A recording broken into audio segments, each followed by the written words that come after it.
Welcome to Community Matters for another day. Glad you could join us. I hope you're enjoying the content on the station. Every day at 11 o'clock we have this show, unless Dave's changed the schedules. And it's my pleasure today to welcome back into the studio a good friend. I hope we can start to say that now. Tracey White. Hi, Tracey. Hi, Ian. It's good to be back. I'm glad you're here. I really am glad you're here. For listeners who may or may not have picked up on the last interview that we did, Tracey works with the Light in the Darkness project, in fact, leads on the Light in the Darkness project, which won't mean much to many of us. So I guess the first question, Tracey, is going to be, what is it that you do? Why are you here? Okay. So with the chats that we've had before have been about some workshops that we've been running. And there's been 6 of those once a month, over 6 months. And it's been all about, so far, it's been all about looking at being able to process what we call unfinished business. Now, I love that phrase. And would it be fair to say that's what is often termed as trauma in a trauma-informed city, which is what Plymouth is? Yes, it is, but it's not all trauma. And the problem with the word trauma in one way is that people think that if they haven't experienced some well-known form of obvious, clear trauma, then this is not going to relate to them. But unfinished business is about any distress, trauma, things we've experienced in life ever, whether we're 60 now and it was 40 years ago or whether it was yesterday. There's a process to resolving that distress or trauma and needing some help and support with it. So that's basically what it is. It's about dealing with our backlog because lots of us haven't had any help at the time things have happened. Yeah. No matter how long ago that was. So it's getting the help now with the unfinished business backlog. Okay, and when we're talking about unfinished business, you're talking about experiences in our past that have harmed us, that have hurt us. Yeah.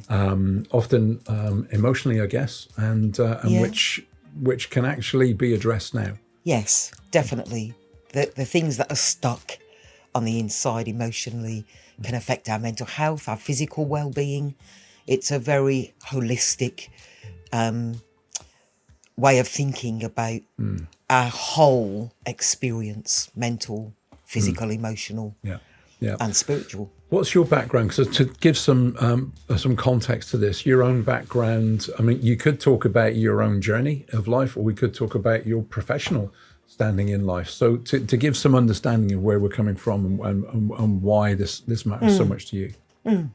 Okay. So I did experience trauma, various forms of trauma as I grew up. And that resulted in my mental health becoming quite problematic for me. I was an alcoholic for many years, dabbled with some drugs, but alcohol was always my go-to.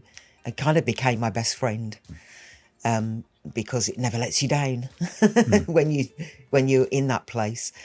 And then in my early 20s, I think maybe someone challenged me. Actually, a drinking friend became a Christian and refused to drink anymore. And I tried everything I could to make her take another drink and be my old drinking friend. And the only thing I could think of at the end was, right, I'm going to come to your church and I'm going to show you there's absolutely nothing there. It's just a building and all this God stuff is a load of rubbish. So I went with her. And that day just started to turn my life around. Wow. And in terms of healing that I began to see that I needed from my unfinished business, it became quite clear for me that just going to church on a Sunday and attending a house group wasn't helping me. In fact, in some ways it was making me worse. Because I was trying to do all the Bible reading, all the worship, all the church attendance, all the good deeds. But I was getting worse and worse, and I ended up in a psychiatric hospital. And that was kind of a critical incident for me that began to turn things around. Yeah. And that's not an uncommon story. Interesting what you're saying about the going to church, like doing all the good stuff, but that didn't reach those deep, nothing wrong with the good stuff, but that's not the thing that necessarily brings a healing to a deep area in life, any more than living a moral life, going to work, being an upstanding member of society and community isn't going to reach those deep places inside, is it? No, it doesn't. And I'm an absolute I love the Word of God. I love the Bible. I love worship. I love my brothers and sisters. But it was the relationships that I needed to form, that where I could begin to trust people who could handle my backlog of unfinished business. Because those things, those experiences in life actually needed talking through. They didn't solely need praying over. Yeah. And being given a scripture for those.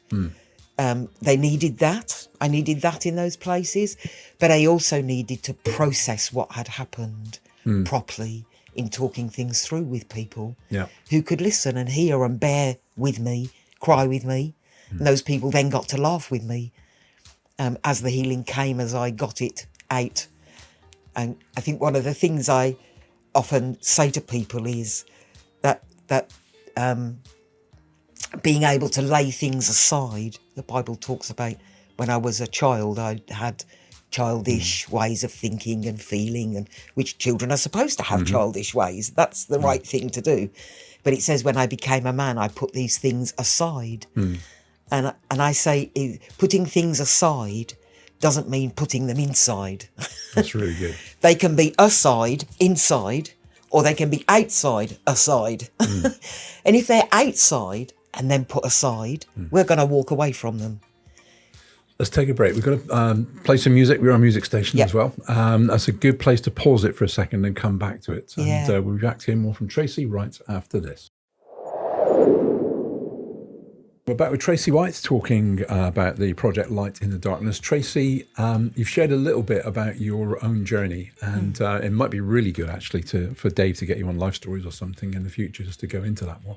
But as part of that journey, you've got a professional aspect to that journey in terms of mental health as well, with being a mental health nurse and practitioner. Unpack a little bit of that, because it's not just you've had an experience and found something in your, there's more as well, isn't there? There is, over the years. I guess one of the things I thought I personally would never do would be to become a professional. But God, in his wisdom and sense of humour, put me on a degree in mental health nursing, which I passed. It wasn't without its difficulties.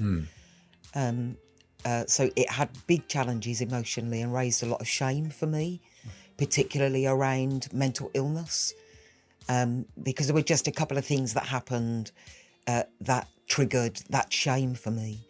And it's really challenging to get people who are already in those organisations, the mental health organisations, to really genuinely change from the inside out around stigma, around mental health. So I had a massive challenge around the shame of that because of my history. But I did go back and I did go ahead and complete the degree. Because I want to uncover stuff that you've shared to me before personally, but you're not sharing now. But without uncovering that, there was a point where, for reasons, it became so intense in terms of things that were unjust that you were off the course for a while.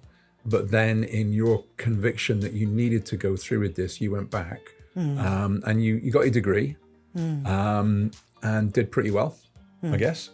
And what happened after you got your degree in mental health nursing then? Well, I went back to Salt Southwest, which is a small local charity that I've been volunteering / doing paid work in for many years. So I went back there for a small number of hours and I started to look for a job. I became the mental health advocate for the city, based out of a building down towards the Barbican. I can't remember what it's called now. I never wanted to become a mental health nurse. I literally only did the mental health nursing degree because I knew God was asking me to. So I did that job for a while, which I really loved. And then I went into a mental health nurse role within the system. So I worked in lots of different areas with learning disabilities, male recovery, female recovery, inpatient unit. The hardest thing for me to do was to go back into the psychiatric unit as a professional that I had been in as a patient. But I discovered so much about some more of the stigma that's around mental health. and mental illness. Would you say that being in that environment, so you had been in that environment before as someone who was suffering, and then you're in that environment as someone in a professional capacity, do you think the two experiences really worked well together? Once you, I mean, obviously they were painful. Do you think there was real benefit from having a lived experience? Incredible benefit. I think it made all the difference for me. It was very challenging for other staff to understand that process for me. And most didn't know. I didn't offer that information because I'd offered that information in 2 or 3 areas before and received not a very healthy response. And part of the difficulty on the degree was that there was a professional involved who absolutely did not believe that you could be as ill as I was and then be as well as I was. Unless I was using some kind of drugs, and I wasn't on any drugs. So that was huge and part of what triggered the shame. But having the lived experience and then qualifying as a professional, I actually came out of the degree with a first-class honours degree. That's what I wanted you to say. And the Most Capable Practitioner Award. And a what award? Most Capable Practitioner Award, which floored me completely because I then went home and I had my degree and the award in one hand, and I had a letter in my other hand from my doctor years ago when I was mentally unwell, that described to a tribunal hearing how deranged I was. That was the word that he'd used, and couldn't be held responsible for any of my decision making. And I just sobbed. That journey is just out of this world. Let's pause there. We're going to come up to the end of this cut in a minute anyway. I'd like to unpack that a little bit more. That's brilliant, Tracey. We're back to hear more from Tracey right after this.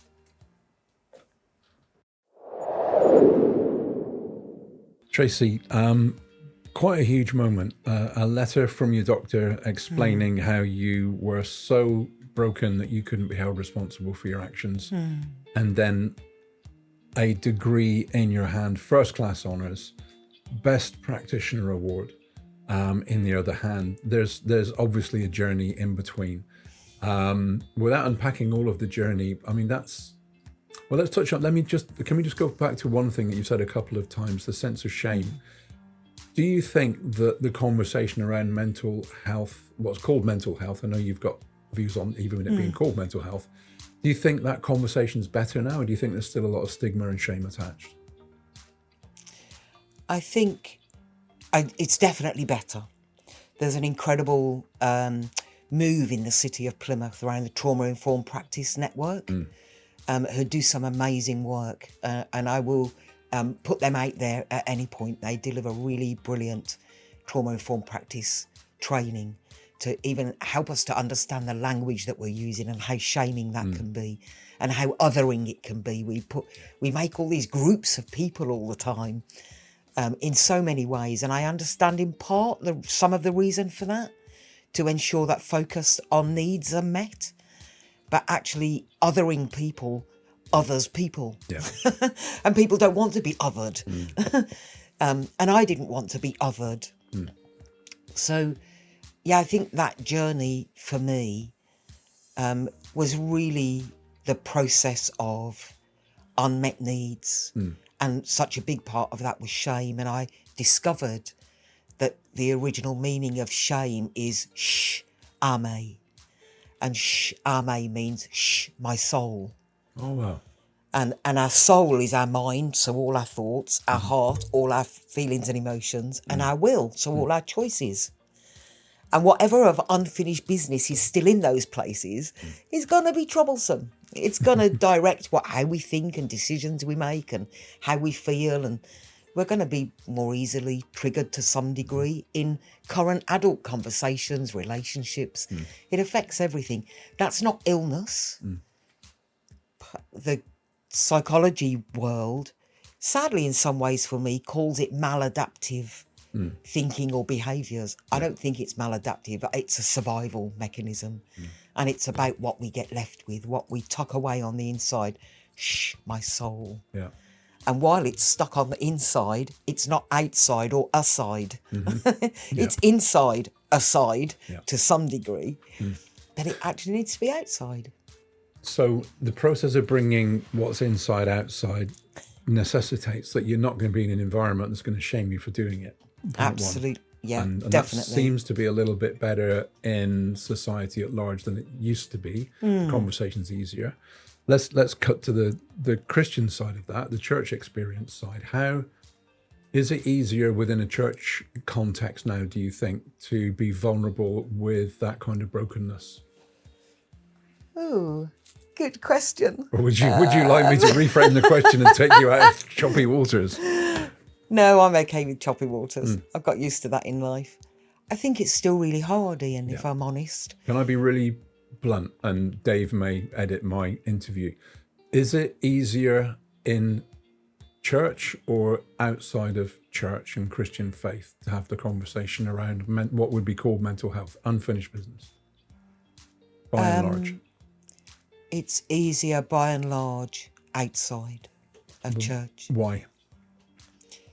Because I think the church, the faith belief, the theology around suffering and struggle when you become a Christian is that people read bits of the Bible like, behold, the old is gone, all is made new. And people will assume for themselves, because what we already do is we hide it. So if you spent years hiding stuff on the inside, aside, then being offered the opportunity to continue doing that, because behold, the old is gone, all is made new, you're going to grab it because nobody wants all this gunk to come up and out. It's nobody really desires that. Yeah.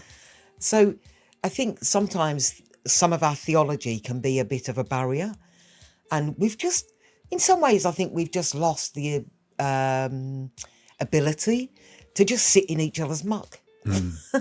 Until there's no muck anymore. That's interesting. That's good. I don't want to lead you too far down that road, but it is a real part of this conversation. The program is Community Matters. Church is one of the communities in our society. It's one that we both belong to. It's our people, as Paul Young says. We're it's our people. We're that's us. Yeah. We're part of the problem as well as knowing the one who's the solution. But the fact that it's easier sometimes outside of church does say there's a bit of a performative nature to our faith. A bit sometimes I should be a certain way, which is sad, which doesn't help when you've got unfinished business. And let's be real, we've all got unfinished business. That's the bottom. How you doing? Fine. It seems to be an answer, not just in church but everywhere, because it's easier than unpacking what's on the inside. I'm sure you've got some ideas, Tracey, about how that can be made easier. Let's take a break for some music, because if I ask that question, we've got another 5 minutes and we won't be playing any music on the show. So we're back to hear more from Tracey. We'll find out what Tracey's thoughts are on what can we do to make that conversation easier right after this.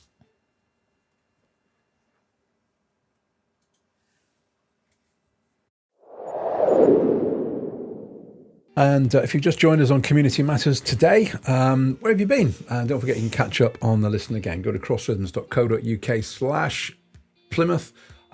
Listen again, find us there, and you'll be able to watch this and hear this to your heart's content. Tracey, your organisation, your project is Light in the Darkness. We've talked about how having those unfinished business areas of our lives stuffed away in the darkness and that not being ideal. How could we find environments that have got a light so that we feel comfortable coming into? And we've already established that just being church for our Christian listeners isn't necessarily enough, and sometimes it's harder.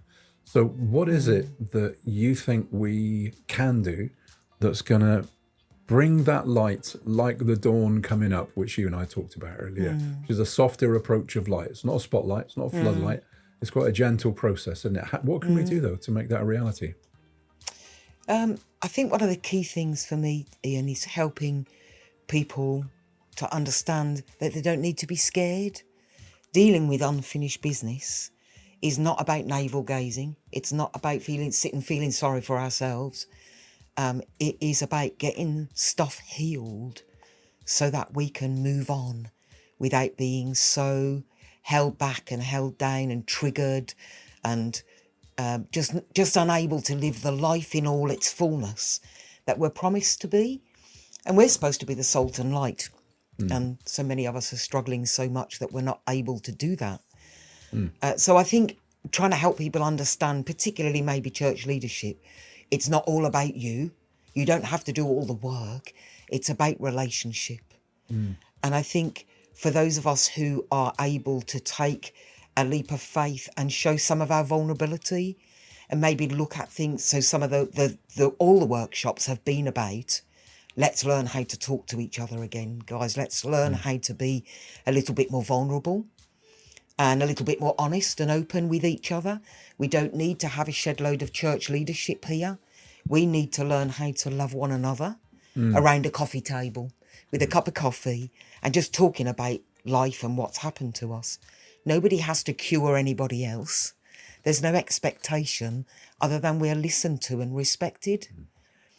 And there's just wonderful stuff that happens in the midst of that kind of vulnerability. Even when it's about maybe sin that we're involved in.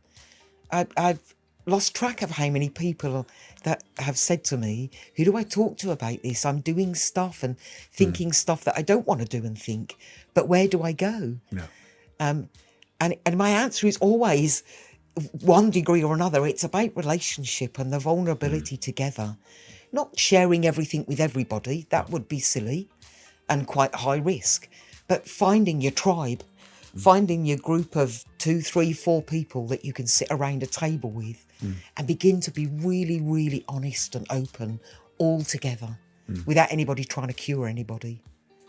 That's quite a key, isn't it? I mean, so Chris Cole, who people will have heard on the radio, used to say to us as we were travelling the journey together in little church fellowship through the years, everybody's got a garden, their inner life, their inner world, and the garden's got a gate on it. And go through the gate if they let you open the gate. Don't jump in over the wall and trample on the flower beds with your big size 12 boots. And similar kind of thing. You don't just want to slap an answer on something that actually just needs to be heard. That actually the question may not even been formed yet.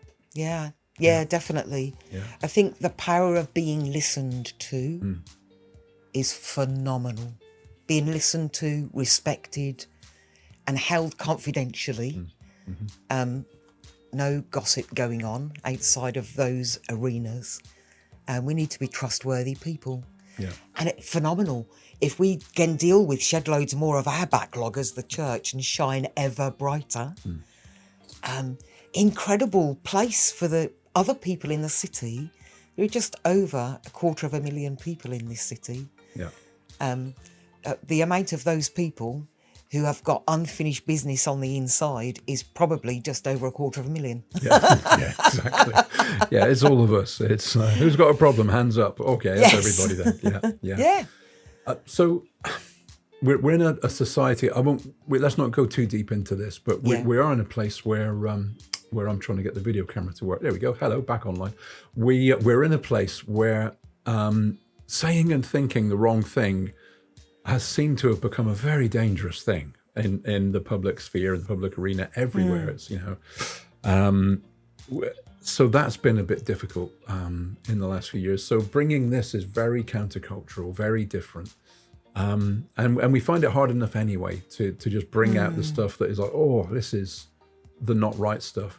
But that's a major factor in us when we struggle with our mental health, our inner health, our well-being, is that sense of utter isolation. I must be the only person who, whatever, fill in the blank. I've had my journey with that. Most people with depression have had that.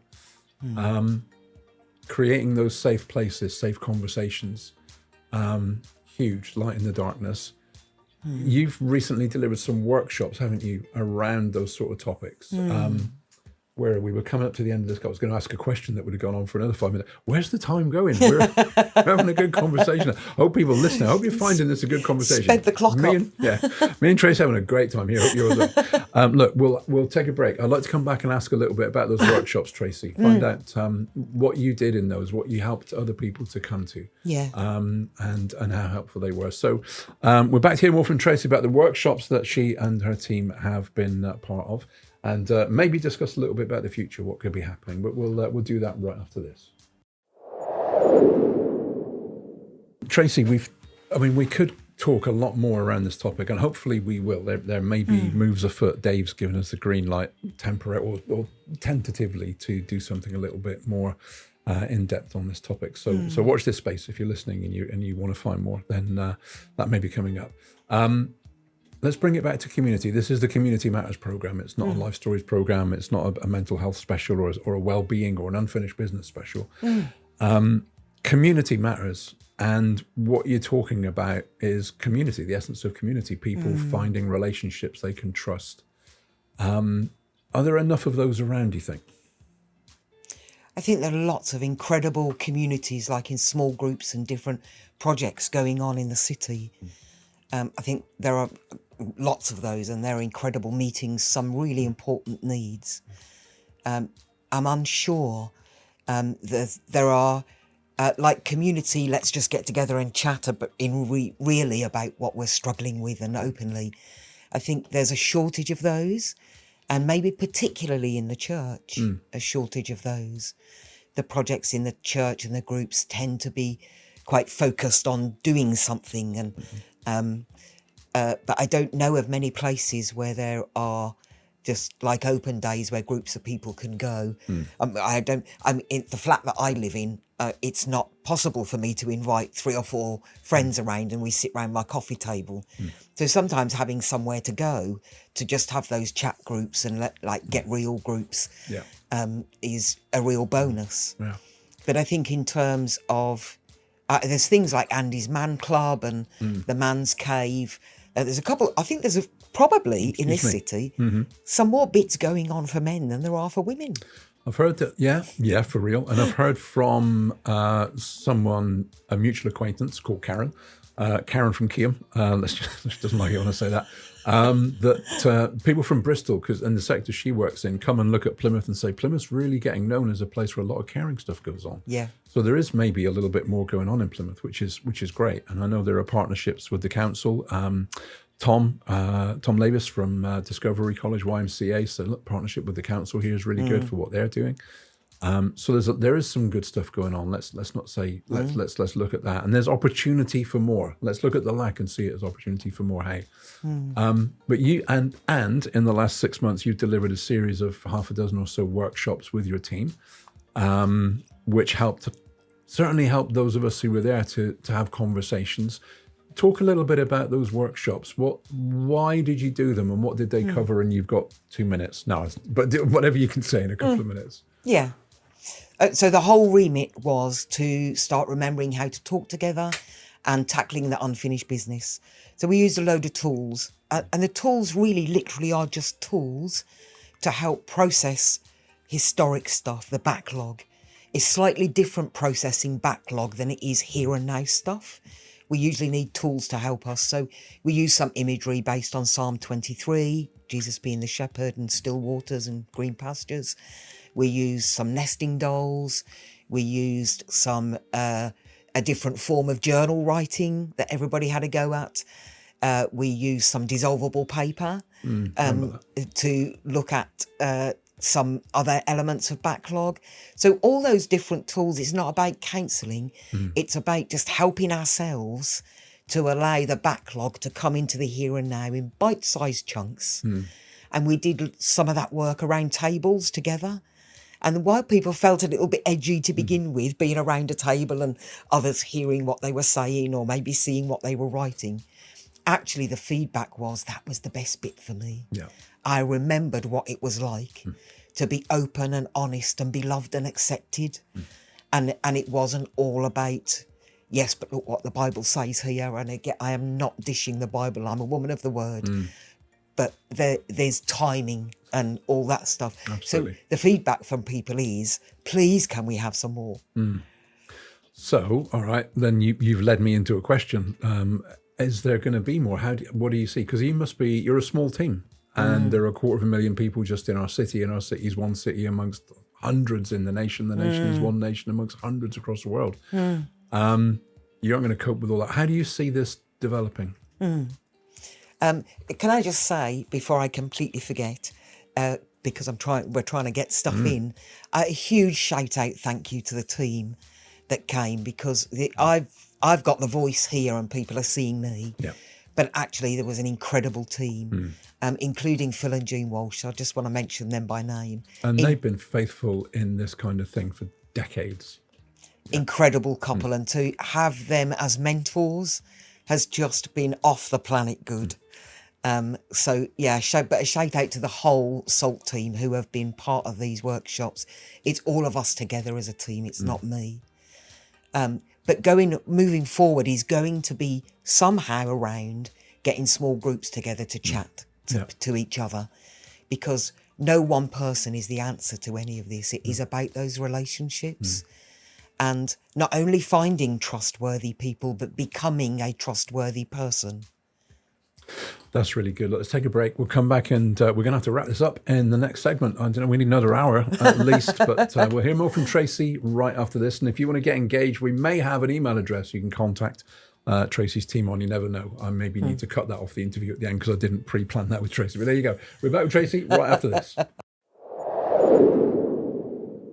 Okay, this is coming up to the top of the hour, if my guesses are right in terms of timing, without looking at a clock, and also coming up to the end of the interview.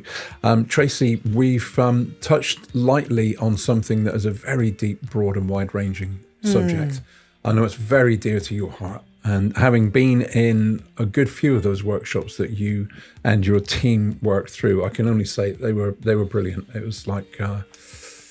It was like a refreshing river of something running through life that you could dip into and go, oh, this is just good water to drink. So thank you for that. We touched on that. Where can it go in future? I mean, can people get in touch with you and the team to have the conversation about where can this go in future? Because there may be people listening that resonate, like I've resonated, and think, oh, I'd like to be part of that. Not solely as, oh, I need to go and get help, which is, I know you have a compassionate response to that, but for people who might say, I wonder if we can develop this. Yeah, definitely. If they want to use my Light in the Darkness, Plymouth at outlook.com email address, not the Salt Southwest one. I know I've mentioned Salt Southwest a couple of times. That's where I work, and that's the majority of the team have come from SALT. But this has been a slightly different project. So if people could stick to the Light in the Darkness Plymouth at outlook.com email, that would be fab. Righto. So Light in the Darkness Plymouth at outlook.com. Yeah. Excellent. Okay. And maybe just start a conversation with you there. Yeah. Yeah. See what people are thinking and what people miss and what people know in themselves. I know in my early years as a Christian, when I was such a mess, I knew something in myself was needed extra to what I was already doing. Yeah. I just knew there was something missing. Yeah. And I know from, say, conversations with Karen again from Kiam, you go into organizations. I know this isn't what we're talking about right now, but you have with other hats on, go into organizations and facilitate them in the work they're doing with a bit of what you bring around this area. I guess something like that, if someone's involved in a work in the city that's reaching out to communities and neighborhoods, this may be part of something they can have a conversation with you that could help in their work. Yeah, definitely. I'm always up for that. I'll take a look at anything, including for secular settings that are not faith-based or don't want to focus in on that, even if they are faith-based. Do you know God gives freely to all who might come to him, and in coming to the people of God, people are coming to God. Because I don't got nothing of Tracey to give. And even if I did have it, it'd be fairly useless. So we freely give to anyone who wants to receive of that. And we have been given a lot of wisdom and insight and discernment over the years. Doesn't mean we get everything right, far from it. And we are ongoing projects within ourselves. Nobody's ever there, not in this lifetime anyway. No, and safe to say that there's a lot of people in this city, so we're talking about Plymouth where we're recording, who are involved in works, and they wouldn't say they have a faith, they wouldn't own Jesus as their saviour, but they're doing things that would find a resonance with what you're doing, and what you're doing finds resonance with them, and people with compassion and kindness, curiosity, empathy that would connect and just share, and everybody working together, the multiplicity of the small, as Martin Scott says, let's credit where credit's due, could make a big difference in this little city of ours. Yeah, definitely. I think don't despise the day of small beginnings. Absolutely. Is something that stays in my mind all the time. Yeah. Tracy, let's draw it to a close there. We could talk for hours. We possibly will. Could. There may be more content coming. We'll have to talk to our station manager about that. But there you go. I hope you've enjoyed this program. If you've got any questions and you'd like to connect with Tracy and the team, don't forget the email address, which is lightinthedarknessplymouth@outlook.com. You said looking to Tracy for a nod, which you got. If you want to listen to this again or share it with your friends, it will be on our website, crossrhythms.co.uk/Plymouth. Go to the Listen Again section.